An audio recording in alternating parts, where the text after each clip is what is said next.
Great, thanks so much. And I know I've met some of you through the planning process and others I haven't met, so I'm looking forward to getting to know you all a little bit today. And let's see, to keep moving things around to see the screen and everyone.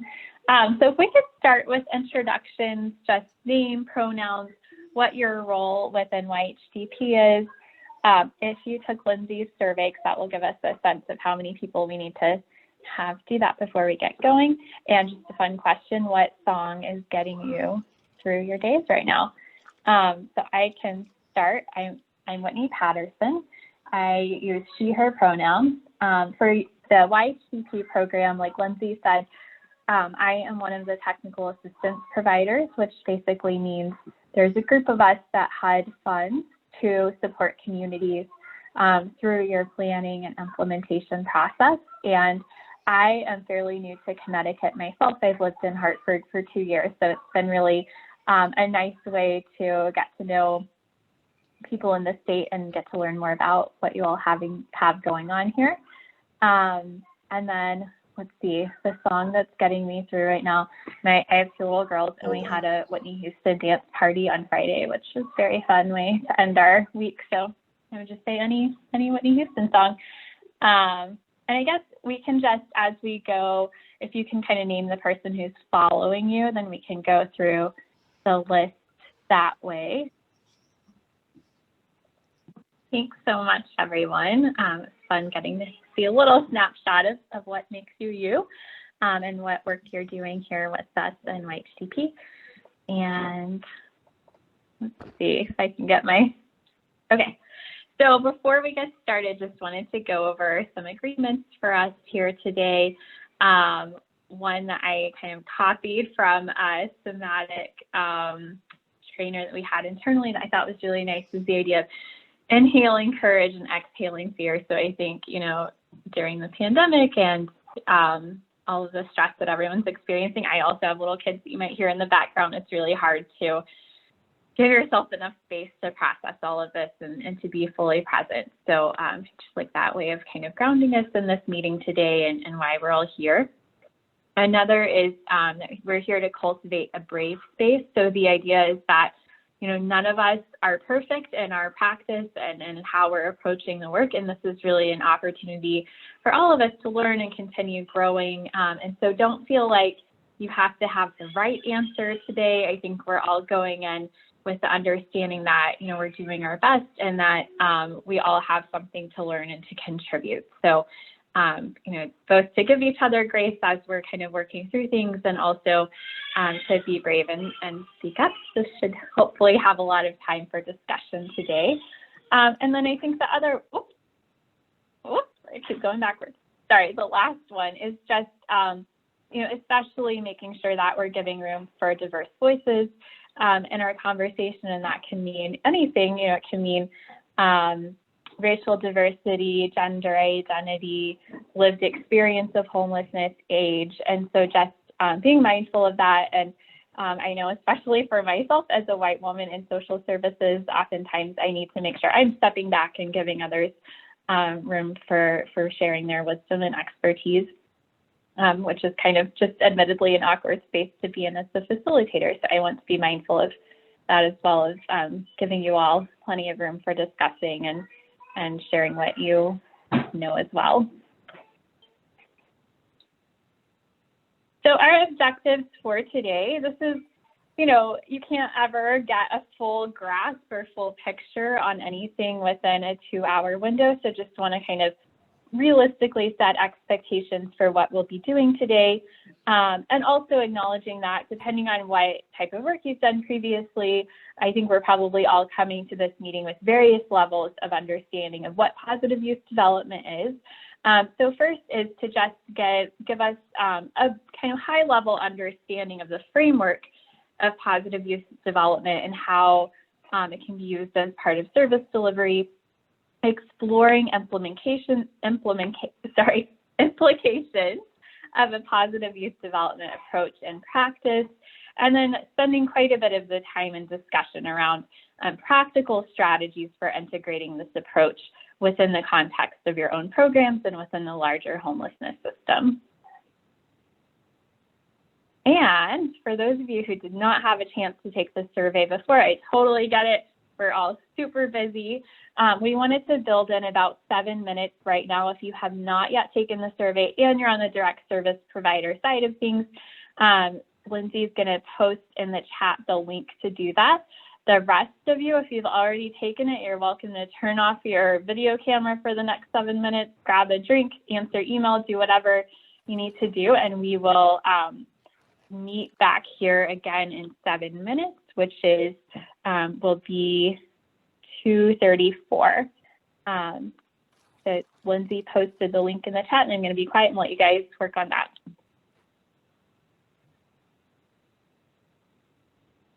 Okay, so thanks for those of you who were answering now, if you hadn't gotten a chance, and then we'll talk a little bit more as we move through the slides about the purpose of that survey and what we're hoping to use it for.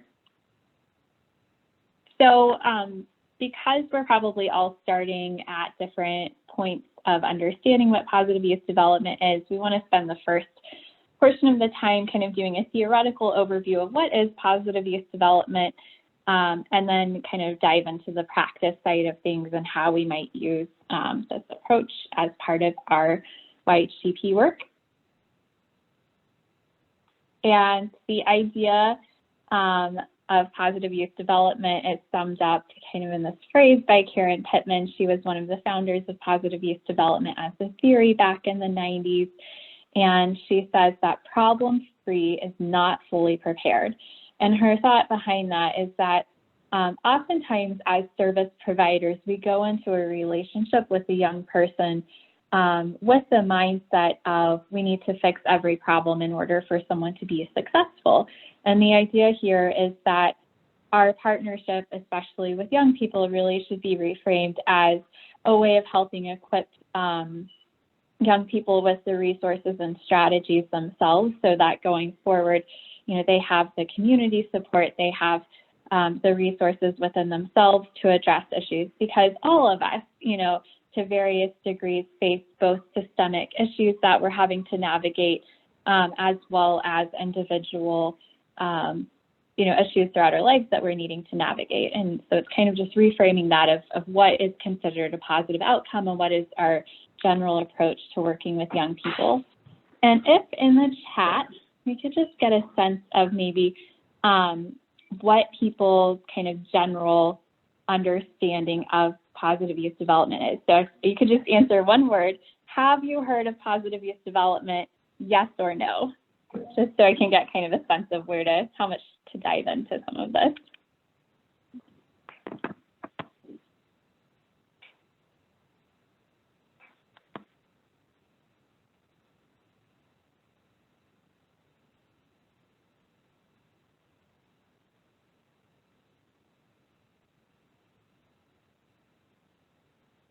Thanks so much. That's really helpful. I'm seeing mostly no, some maybes, a little yes. Before I was doing YHDP work, I myself had never heard of this term. And so it was really interesting getting to learn about it. The concept of positive youth development is one that was developed in the early 90s, as I said, when Karen Pittman came up with this phrase.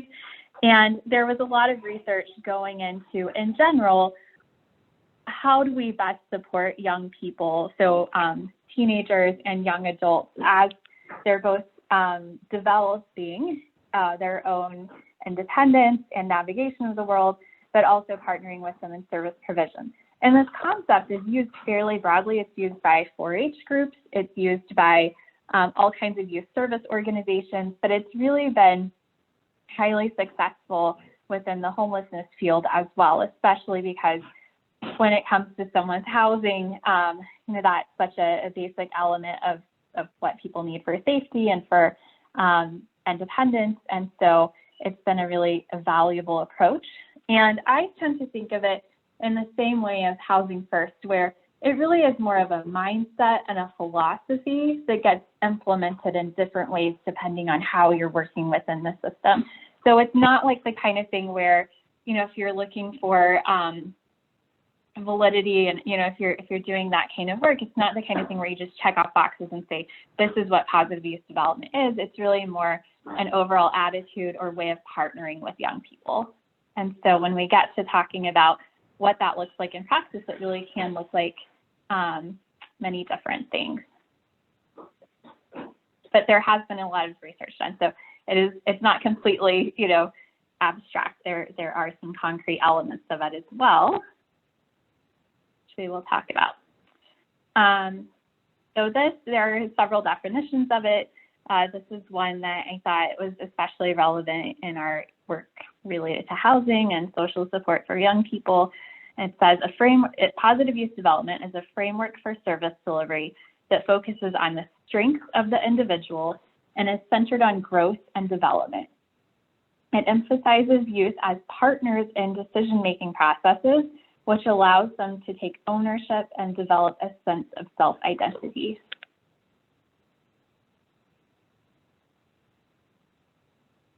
And these are kind of the elements of positive youth development. So we're going to go over what has been, through the research, identified as really critical elements of positive youth development. So, whatever the context is that you're working in, these are some general concepts that get integrated into the approach if you're using positive youth development. We'll also briefly touch on developmental assets, which are related. Another thing that's called the 5 Cs, that is by a researcher named Richard Lerner, who focuses in this area, and then talk some about resiliency theory and strength-based approach, which is one of the elements of positive youth development. Okay, so like I said, the first essential element of positive youth development is a strengths-based approach. So this is something you've probably heard, if you've been in the social services or housing field for a while. And it's really looking for positive opportunities for people and to really promote empowerment. So rather than focusing on all of the challenges or detrimental situations that people are in, it's really trying to look for and acknowledge the strengths that people are bringing to their own situation and to their own expertise and what their needs are. And I like this chart of what is a strengths-based approach versus a deficit-based approach. So strengths-based approach would recognize youth potential. Deficit-based approach recognizes youth pathology. And we see this oftentimes when people have experienced a lot of trauma. It's easy to pathologize trauma responses or just behavior that people have as ways of coping with challenges that they've experienced. And so the strength-based approach really focuses on recognizing potential and acknowledging all that the person has done to get to where they are and to care for themselves. Another strength-based approach is focusing to achieve positive outcomes versus focusing on fixing youth problems. So the positive outcomes are really determined by the young person. They really, rather than having like a standard outcome that we're all working toward, it can really be tailored to each person's needs and desires. A positive or strength-based approach builds on strengths toward goals. So it's really looking at what strengths is this person already bringing to the table, both within themselves and within the larger community, and how do we identify those and build upon them to work towards the goal the young person has identified, versus constantly seeking to prevent negative outcomes and really having like a sense of scarcity or fear as we're working. And also just acknowledging, right, like we don't control the situation as a service provider. We're not going to control every outcome. And so, really going in with a realistic frame of reference as well. And then the last here says focusing on where the young person is versus focusing on where you want the young person to be. And so really meeting people where they are and not having unrealistic or just undesirable expectations for where they should be. So before we move on to the next one, as we talk through these, does anyone have like examples that are coming to mind of what this has looked like in your work or questions?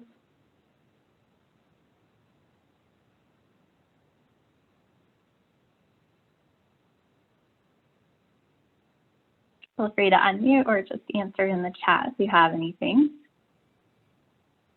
As in other meetings, a lot of people know I have a lot to say. So I'll say something.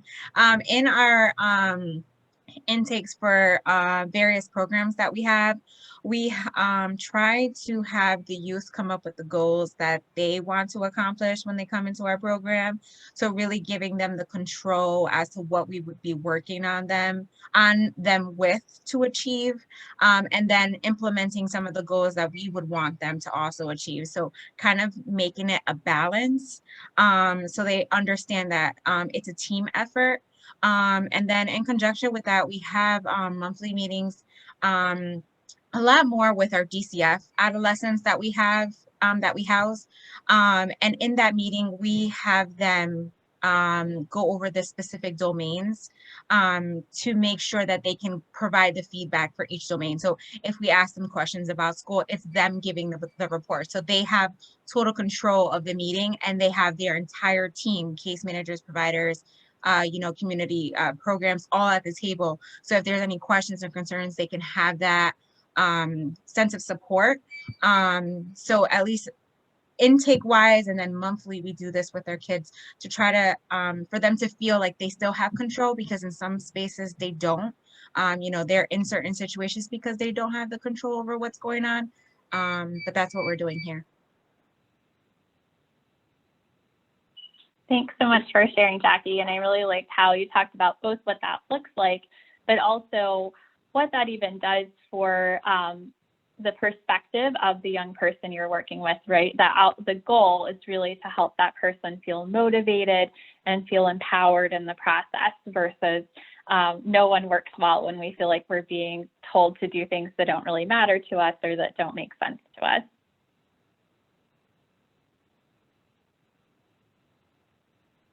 Okay, and I wanted to we have an example here. This is an example of a real young person, and their situation might resonate with those that you've heard. So I'm just going to read it out loud to us, and then we'll have some discussion.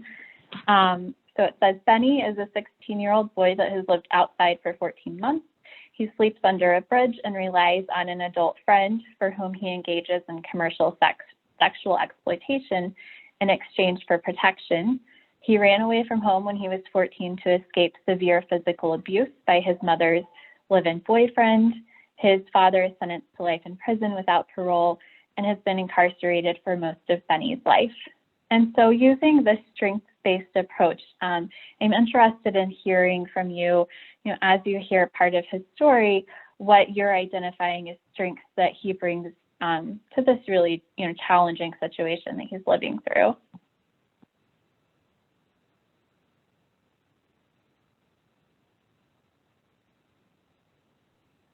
I think he's learned how to survive despite his challenges. The fact that he's done this for 14 months is something to be acknowledged. And I think even despite what he's dealing with, the fact that he has done it for that period of time, right? So that's over a year, through all seasons, through all changes. That's a strength that he has learned.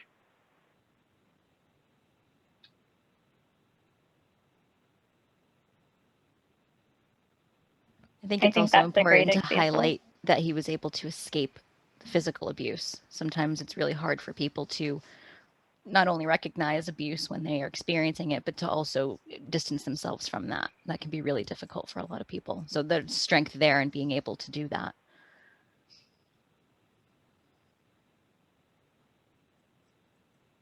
Hi, Janita. So I notice here, right? So it says at the age of 14 is when he escaped.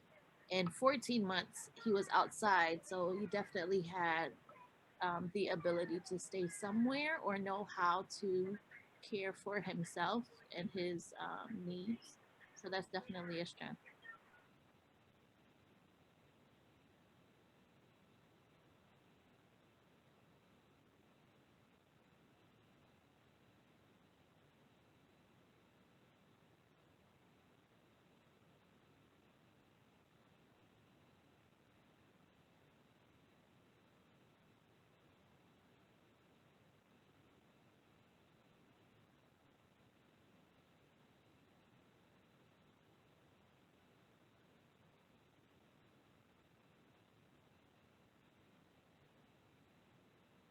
Another area of strength that I see in the story is that, you know, in addition to doing all that he has to protect himself so far, you know, it's also obvious he's engaging with the homelessness system in some way, and that he wants something different for himself, and or that he knows he has potential to move beyond this situation. And in the real story of this young person, he was someone who was very proud. He felt very, very reluctant to take assistance. He did not like the idea of being given a handout, or that he was kind of in a position of charity. And so he actually, when the outreach team engaged him, rather than just taking clothes or food from them, offered to barter. And so he was an artist, and so he had the idea of painting a mural for them, because in their office they had this very like drab office space. And I thought that was a really beautiful approach, is that it both empowered him as a true partner in the situation to offer something that he wanted to contribute, and made him not feel like he was in a power disadvantage so much, that he was really like a partner in his service provision, which I thought was just like a good take on how that provider was willing to engage with him. Yeah, I think that speaks to something that we call the dignity of work, right? And so that even at this young age, he has learned that whether it's through, you know, pride or other things, or maybe lessons that he learned from his mother, that you need to create a way to earn a living, to take care of what your needs are. And so that still carries with him, even though he's in this situation, because he wouldn't just take handout. And so I think that's a strength really to build on with him, and that will take him far in life.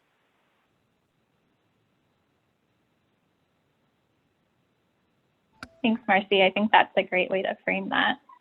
And to look for those opportunities, right? That if I hear sometimes people say, well, oh, this person's resistant to engaging in services, and it's really taking a step back and saying, well, why? It's not necessarily that they don't want help. Maybe it's we're not offering it in a way that's making them feel empowered or like a partner in the services.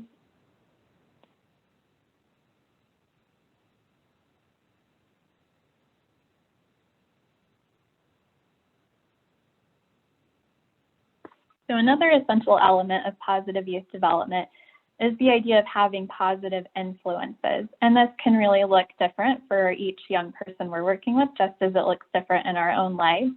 And the idea is that you, as a partner in service provision, especially if the young person has been somewhat disconnected from their own social support system or family, are in a position to help that young person tap and build strong social connections. So it might be re-engaging with social connections they've had through school, family, or other community organizations, or building new ones. And so I think, you know, that can look like even informal friendships. How are you helping cultivate those relationships that are healthy and supportive? It could be religious or spiritual groups. And so I'm curious if you're already doing this in your work, or if you have ideas for how you might help a young person identify what those interests are, or like how do you even learn what someone's positive influences might be?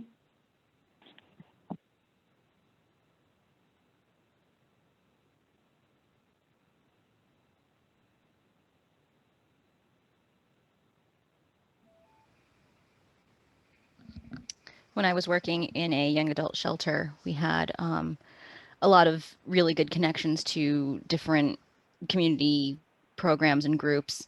And there was a young lady in my shelter who had she very, very interested in art and was very artistic, and would frequently paint things and wanted them hung up in the house, and they would get hung up around the house and everything. And we had an art gallery group that had connected with us and did some facilitating and providing, you know, art supplies and everything. And she ended up having her artwork in one of the gallery shows. and they had done a thing where they had provided some of the portions of the money that was raised for the art show donated to the agency, which was awesome. But it was something that she loved doing, and it was something that she wanted to continue to be able to do and express herself in a way that she couldn't always do verbally. And she was able to express herself through her art, and she was really, really proud of being able to have that connection to that art group. And I think after she left, she may have still had some connections to them as well.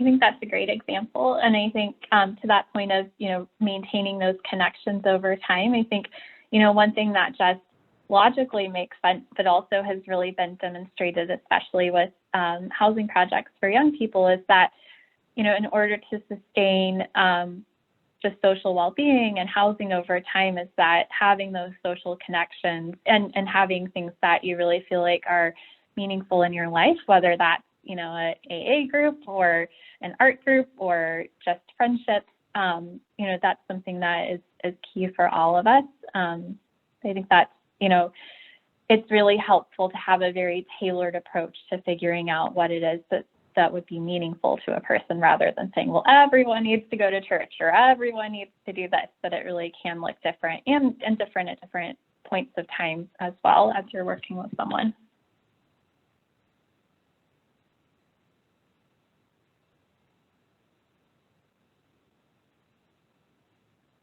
So some more ideas around building those connections, having opportunities to connect with people, experiences, organizations, making those introductions. So your role might be, depending on what, someone might be totally confident and capable of walking into an unknown space themselves and forming that, but oftentimes, people might also feel a little reluctant or nervous about doing that. So really determining like what your partnership in that process looks like, or even connecting them with another young person in the program can be helpful to have a partner as they're kind of forming those connections. Let's see, recognizing and exploring assets and gain opportunities to build on them. I think, you all have in your community also done some family re-engagement training, which I think is another really key part of this work for some people if they're interested in having either chosen or family connections that they're working on. Having the tools yourself to help support that in a healthy way can be really important. Let's see, building skills and locating and connecting to people and resources. I've also seen this as like, also when we're talking about housing, if people don't want to live alone, if that could feel lonely or not financially feasible for someone, that also might look like supporting a roommate relationship and helping them find a compatible person to live with, and supporting that relationship as they're gaining housing stability. And building skills and locating and connecting to people and resources. So really helping them, as young people, I think we all start navigating that on our own. And so having the resources to do that and knowing how to in a safe way. And then also giving back by becoming a connector themselves. I think, Liza, you probably could share a lot more about this than I can, but I think that's something that we've seen a lot, is that when people have found support for themselves and have felt like, they want to kind of pay it forward and help other young people who are experiencing housing instability themselves, or just other ways of volunteering and connecting. It doesn't have to be related to the homelessness system, but anything that's coming up for you around these topics or ideas that you've seen?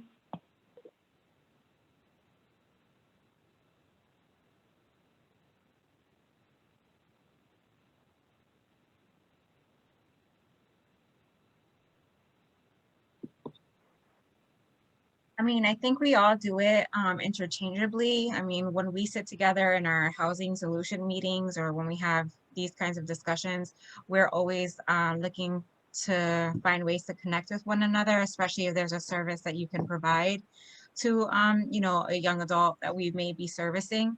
And also, I feel like one of the things that we strive on here, at least at the transitional living program that we have, identified for our homeless youth, we asked for them to do some kind of community service for them to give back so they can feel a part of the community, and that they can feel like, they know their surroundings, they're learning and meeting new people, because their circle can be small and it's a small trust circle, but it's always good to branch out.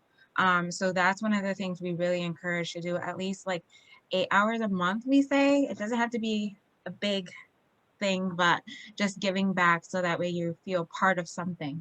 Because sometimes that's all they want, is to feel a part of something.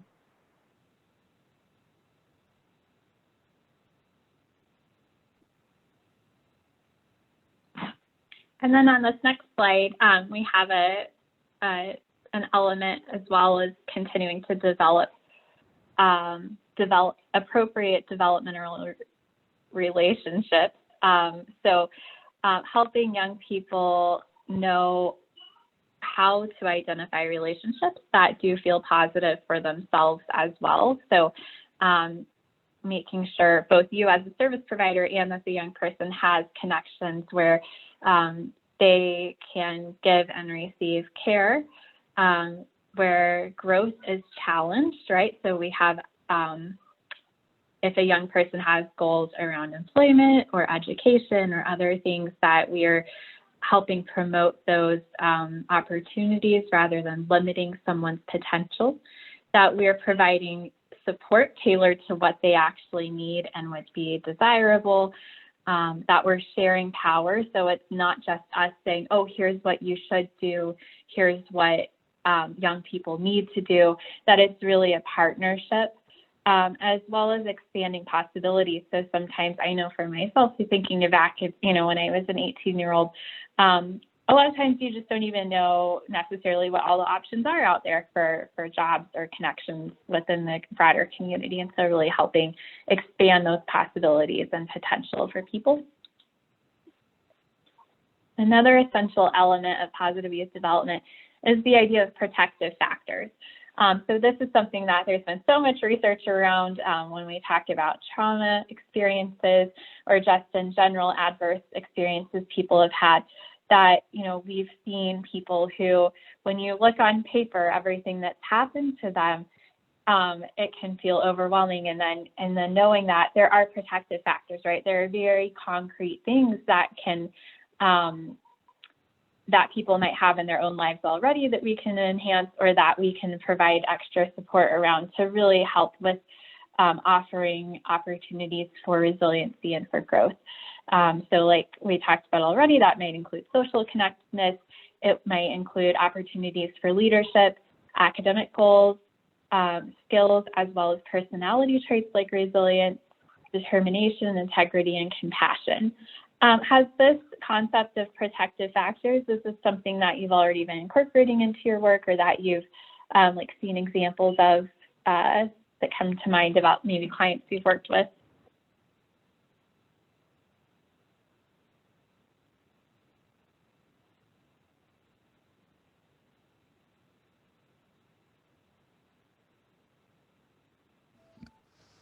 I know a lot of the youth that I've worked with can sometimes be very hard on themselves when something bad happens. And when I was in front of someone who was struggling and having a really hard time, I tried not telling them how to react or how they should feel, but trying to kind of help them see some of the possible positive side effects of something that was happening, or, highlighting a quality within them to say, hey, you survived this, this is awful. What's happening to you is horrible, but you're here, you're safe, you're surviving this. And then I was always like surprised by some situations that would happen to youth where I knew that I would have had a hard time dealing with it, but they just didn't seem like they even missed a beat. Sometimes they would, surprise me in that way, and just recognizing that in them and letting them know, like, you're really strong, and the fact that you've gone through this is amazing. And just kind of trying to empower them through those types of conversations.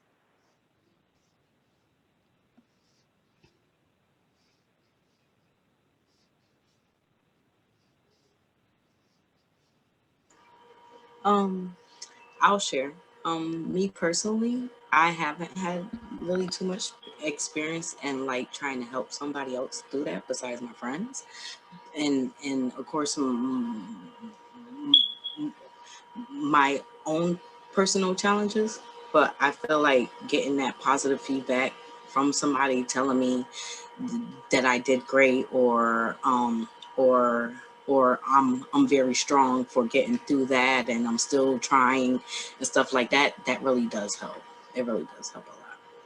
Getting that back.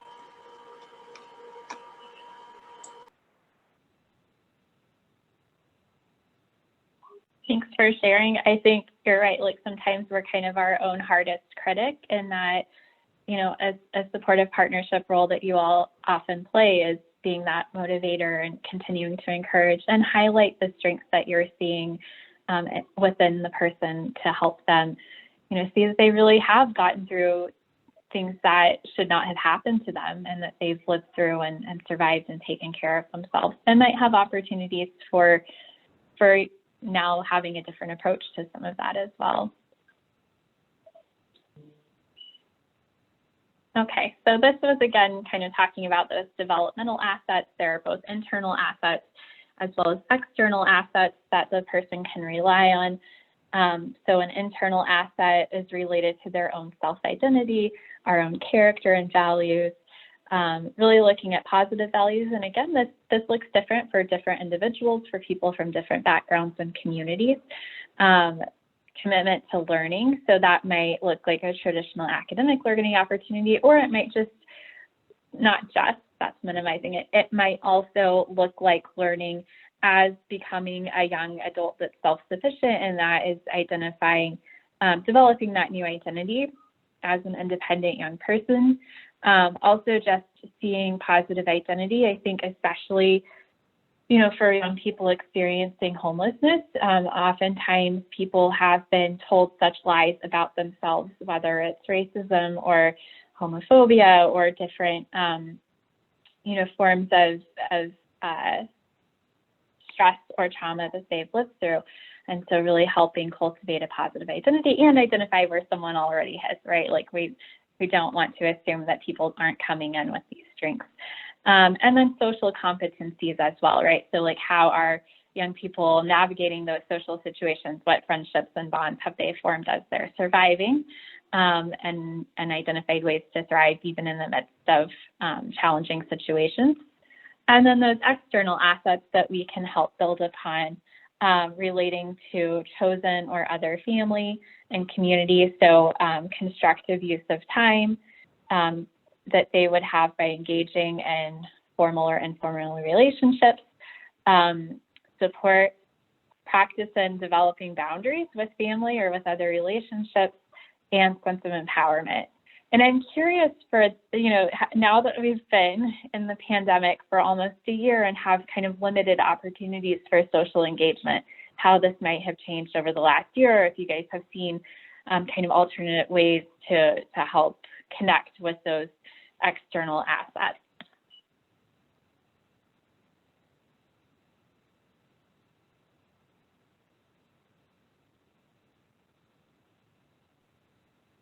The power of Zoom.